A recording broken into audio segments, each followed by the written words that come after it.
I've been driving my 2017 Honda Metropolitan for about 11 months now, and I have over 1,000 miles on it. So I thought it was time for a wrap-up and review of my experience with the scooter. I decided to buy a scooter after observing a PA student who drove hers everywhere, and after traveling to Italy and Spain, I began to feel that driving everywhere in several tons of steel was silly and wasteful. I chose the Metro because of the engineering and because it's simply the coolest looking scooter on the market. With a retail cost of about $2,300, it's one of the more expensive 50-seat scooters out there, but it's still bargain transportation. Here are my gripes. The side mirrors look cool but are useless except to see your shoulders. But you can buy mirror extensions on eBay for about $12, which magically transform them into perfect mirrors. The bright light is useless. When you turn it on, the low beam goes off and all you can see is signs, not the road. And the bright indicator light is blinding when you are riding, so leave the bright lights turned off.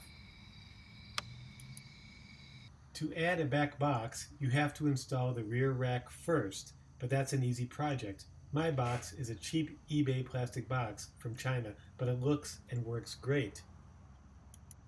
I bought the shop manual for about $50, which is really useful for changing panels. A friend of mine laid the bike down and scratched the front cowling, which I took off and replaced for about $99 from my Honda dealer.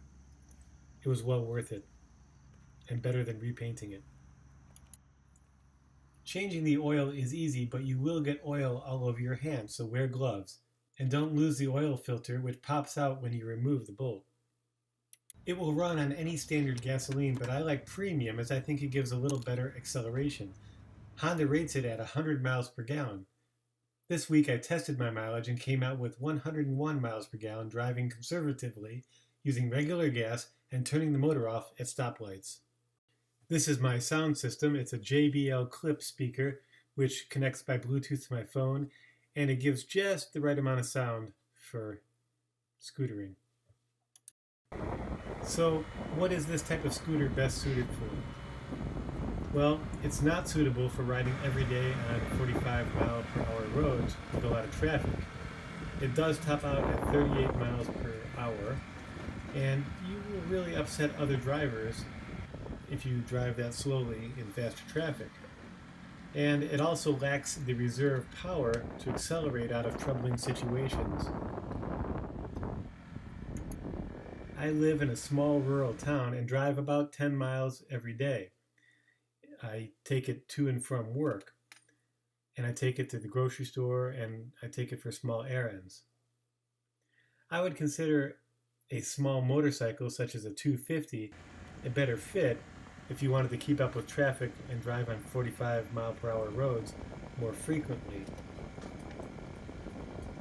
That size bike would also be small enough to keep me from any thoughts of going on the interstate. So, would I buy the scooter again?